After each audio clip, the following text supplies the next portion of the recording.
છે। આખો સાગર નાનો લાગે છે જ્યારે મ શબ્દને કાનો લાગે છે। માની મમતા અને પિતાની ક્ષમતા જ્યારે કોઈ દીકરો કે દીકરી સમજી જાય ને ત્યારે આ સ્વર્ગને પણ ધરતી ઉપર ઉતરવું પડે છે। માતા પિતા વગર આખો સંસાર સૂનો લાગે છે।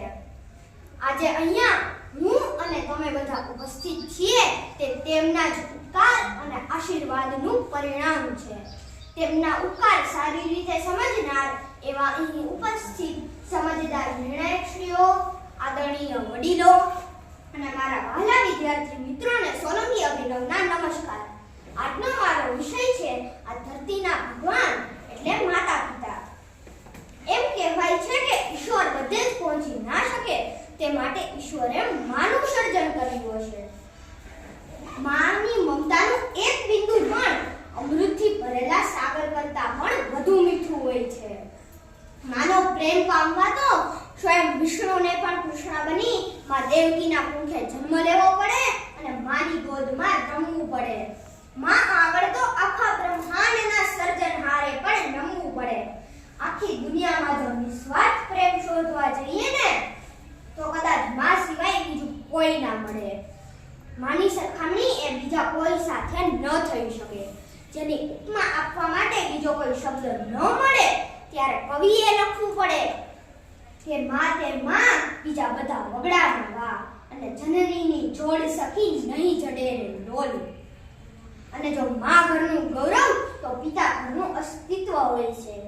માં પાસે અશ્રુની ધારા તો પિતા પાસે સંયમ હોય છે। માં તે બે સમયનું ભોજન બનાવે છે પણ જીવનભરના ભોજનની વ્યવસ્થા તે પિતા કરે છે। પિતાની હાજરી તે સૂરજ જેમ હોય છે। તે ગરમ જરૂર થાય છે પણ તે ન હોય ને તો બધે જ અંધારું છવાઈ જાય છે। જેમ એક મકાનને ટકાવી રાખવા એક મજબૂત પાયાની જરૂર પડે છે તેમ એક સુંદર પરિવારને ટકાવી રાખવા એક સારા પિતાની જરૂર પડે છે। આ દુનિયામાં ફક્ત એક પિતા જ હોય છે જે હંમેશા પોતાના સંતાનો માટે વિચારે છે કે મારું સંતાન મારી કરતાં વધુ પ્રગતિ કરે। આ ધરતી પરના જીવતા જાગતા ભગવાન એટલે માતા પિતા।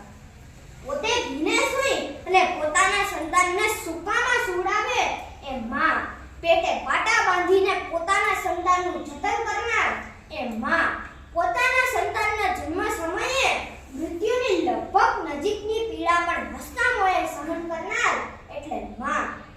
જીવનનો પ્રત્યેક દિવસ, દિવસની પ્રત્યેક કલાક, કલાકની પ્રત્યેક ક્ષણ માત્ર ને માત્ર પોતાના સંતાનના સુખ માટે ન્યોછાવર કરનાર માતા પિતાને આપણે જ્યારે વૃદ્ધાશ્રમમાં નિસહાય જોઈએ ને ત્યારે આપણી આંખો ભીની થયા વગર કેમ રહે? જેમણે આપણી આંગળી પકડી અને આપણને ચાલતા શીખવ્યું તો આપણે તેમના ઘડપણમાં તેમનો હાથ કેમ ના પકડી શકીએ? જેમણે આપણા જન્મથી લઈ આપણી યુવાની સુધીનો તમામ ખર્ચો ઉપાડ્યો તો આપણે તેમના ઘડપણમાં તેમનો ખાવા પીવાનો ખર્ચો પણ કેમ ન ઉપાડી શકીએ? એક વાત જરૂર યાદ રાખજો, મંદિરની શોભા જે ભગવાનથી છે તેમ આપણા ઘરની શોભા આપણા માતા પિતાથી છે। ભગવાનને ભજવાથી મા બાપ નથી મળતા પણ મા બાપને ભજવાથી ભગવાન જરૂર મળે છે। મેં માતા પિતા સ્વરૂપે આ સર્જનહારને જોયા છે અને અંતે હું એટલું કહીશ કે ભૂલો ભલે બીજું બધું મા બાપને ભૂલશો નહીં। ભૂલો ભલે બીજું બધું મા બાપને ભૂલશો નહીં। અગણિત છે ઉપકાર એના એ કદી વિસરશો નહીં। લાખો લાડ લડાવ્યા તમને, લાખો લાડ લડાવ્યા તમને, કોડ સૌ પૂરા કર્યા એ કોડ પૂરનારના કોડને તમે કદી ભૂલશો નહીં। લાખો કમાતા હો ભલે જેથી મા બાપ ના ઠર્યા એ લાખ નહીં પણ રાખ છે એ માનવું કદી ભૂલશો નહીં। ભીને સૂઈ પોતે અને સુકે સુવાડિયા આપને, ભીને સૂઈ પોતે અને સુકે સુવાડિયા આપને એ અમીમય આંખને ભૂલીને જવશો નહીં। ધન ખર્ચતા મળશે બધું, માતા પિતા મળશે નહીં। ધન ખર્ચતા મળશે બધું, માતા પિતા મળશે નહીં। પલ પલ પુનિત એ ચરણની